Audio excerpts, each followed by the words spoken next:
my name's Kesley Fuller, and this is my slide presentation for our final project in visual media. So this is my first slide. I use a color scheme of blue and yellow. It's just to introduce my original ad. I have some white space around here. So this is my original ad. I chose Adidas because it's one of my interests, and I thought this ad really popped. I liked the color scheme and the design of it. So to go into some more detail of that, color scheme was blue and yellow, just like I used in my original slide. The yellow is used in the text as well as the shoe, and the blue is down in the logo in the corner.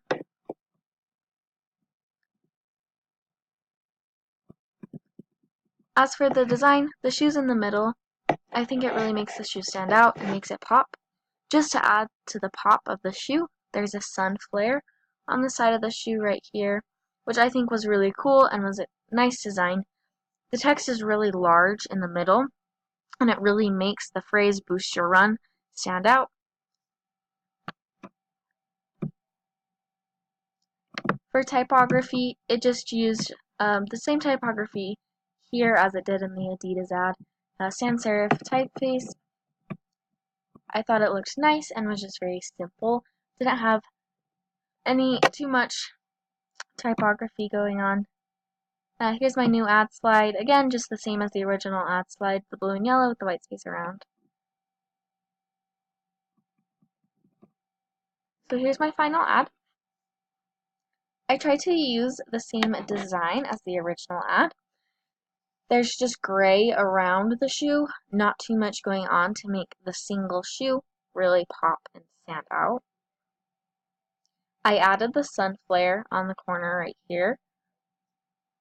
I thought that really tied it in to the original ad, making it the same thing, and it really just gives the ad the extra pop it needs. It also has the same phrase, "boost your run." My audience was males between the ages of 16 and 30, and I thought this ad stood out to them. One, because of this phrase, "boost your run, a running revolution," #boost, and because I was catering more towards athletes, and I thought that was a really cool way to make it stand out. I also think the color scheme works well. It's a good balance between popping and in your face, but still cool and sleek. I used the same colors again as the original ad, the blue and yellow, the same typography here and here. I took the same logos, this Adidas sign in the corner, this bluekitbag.com in the corner as well are the exact same as the original ad. I just copied them into my new ad. So there's my final slide. It won't go all the way down, but just explaining the things I just explained. So there's my new ad. Thanks so much for watching.